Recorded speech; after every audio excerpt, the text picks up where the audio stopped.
வணக்கம். நான் உங்கள் ஜெகநாதன். முக்கியமான செங்கடல் கப்பல் போக்குவரத்து வழியை நாங்க மூடுவோம் அப்படின்ட்டு ஈரான் சொல்லியிருக்குது. இதை கேட்ட பல நாடுகள் உலக அளவுல வர்த்தக நிறுவனங்கள் எல்லாமே கீழ் வந்துருமே அப்படின்ட்டு அச்சத்துல இருக்குது.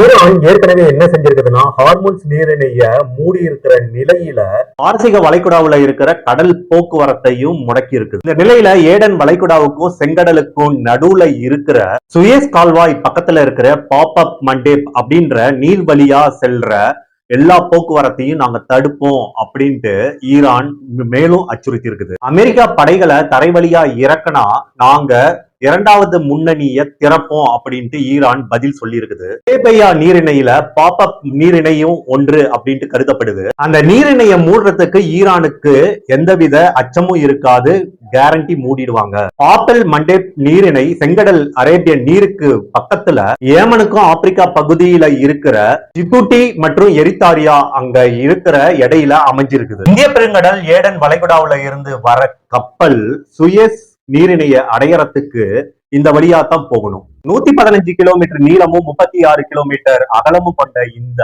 நீரிணை 1869 சுயஸ் கால்வாய் நீரிணை திறந்ததுக்கு அப்புறம் ஐரோப்பா இருக்கு இல்லைங்களா, ஐரோப்பியாவுக்கும் ஆசியாவுக்கும் இடையில குறுகிய வழி, அந்த வழியாகத்தான் கொஞ்ச தூரத்துல மிக குறுகிய கிலோமீட்டர்ல சென்றடையும் அப்படின்ட்டு சொல்லப்படுது. இந்த செங்கடல் பாதை பாத்தீங்கன்னா இப்ப உலக அளவுல பரபரப்பான கடல் வழி போக்குவரத்து பாதையா இருக்குது. உலகத்துல கிட்டத்தட்ட 20% எண்ணெய கொண்டுட்டு போற இந்த ஹார்மோஸ் நீரிணை வழியா போர் காரணமா அந்த ஹார்மோஸ் நீரிணைய மூடப்பட்டிருக்குது ஈரானால. பாப்பால் மண்டேப் நீரிணைய மூடனா உலக அளவுல எண்ணெய் ஏற்றுமதி ஆகட்டும் இறக்குமதி ஆகட்டும் 12% குறையும். அமெரிக்க எரிசக்தி என்ன சொல்லுதுன்னா, மத்திய கிழக்கு மற்றும் ஆசிய நாடுகள்ல இருந்து ஒரு நாளைக்கு 5 மில்லியன் எண்ணெய் இந்த வழியாகத்தான் கொண்டு செல்றது அப்படின்ட்டு சொல்றாங்க. உலகளவுல சுமார் 8% எரிவாயு, அதாவது இயற்கை எரிவாயு இந்த கடல் வழியாகத்தான் தினமும் எடுத்துக்கிட்டு போயிட்டு வந்துட்டு இருக்காங்க. ஹார்மோன்ஸ் நீரிணை மூடப்பட்டதுல இருந்து செங்கடல் கப்பல் போக்குவரத்து அங்க முக்கியமா இப்ப திறக்கப்பட்டிருக்குது. இப்ப பாத்தீங்கன்னா நாள்தோறும் ஆயிரக்கணக்கான கப்பல் இந்த வழியா போயிட்டு வந்துட்டு இருக்குது. இந்த கப்பல் போக்குவரத்து இந்த நீரிணைய மூடனா 2021 எவர்கிவன் அப்படின்ற கப்பல் சிக்கி தவிச்ச மாதிரி விநியோகஸ்தர்களுக்கும் பாதிப்பு ஏற்படும் அப்படின்ட்டு சொல்லப்படுது.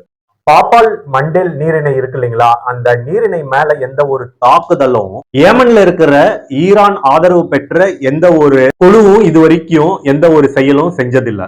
ஒரு பர்டிகுலர் குழு தன்னோட எக்ஸ்தலத்துல என்ன சொல்லி இருக்குது, ஈரானுக்கு ஆதரவா பாப்பால் மண்டேப் நீரிணைய இலக்கு வைக்க நாங்க தயார் அப்படின்ட்டு சொல்லுது. ஈரான் கூட அமெரிக்கா இஸ்ரேல் போர் நடந்துட்டு வர இந்த நிலையில இஸ்ரேல் என்ன சொல்லுதுன்னா, ஏமன்ல இருந்து வந்த 2 ஏவுகணைகளையும் நாங்க சுட்டு வீழ்த்திட்டோம். இந்த குழு என்ன செய்யுதுன்னா, ஏமனுடைய செங்கடல் கப்பல் போக்குவரத்து எல்லா கட்டுப்பாடு அறைகளையும் அவங்க கட்டுப்பாட்டுக்கு கொண்டு வந்திருக்குது. ஏவுகணைகள் மற்றும் ட்ரோன்கள் மூலம் 100க்கும் மேற்பட்ட கப்பல்களை நாங்க தாக்கியிருக்கோம் அப்படின்ட்டு அந்த குறிப்பிட்ட குழு சொல்லுது.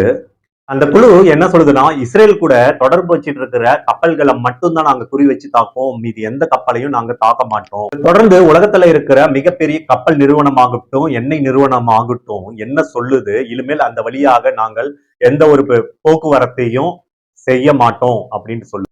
சர்வதேச செய்தியாளர் லைஸ் டூசெட் என்ன சொல்றாரு, போர் நீடிச்சதுன்னா ஏமன்ல இருக்கிற ஹுத்திகள் அப்படின்றவங்க இதுல ஈடுபடுவாங்க, எல்லாம் அறிஞ்சது ஒன்று அப்படின்ட்டு சொல்றாரு. மேலும் என்ன சொல்றாரு, வடமேற்குல இருக்கிற ஏமன் ஹுத்திகளுக்கு ஆழமான செல்வாக்கு இருக்கு, அதன் பயன்படுத்தி அவங்க எந்த ஒரு போரையும் சந்திக்க தயார். நெருக்கடியில இருக்கிற உலகளவிய கப்பல் போக்குவரத்து என்னன்னு பார்த்தோம்னா, அரபு மொழியில பாப் அல் மண்டேப் அப்படின்னா கண்ணீர் வாசல் துயர வாசல் அப்படின்ட்டு பொருள்.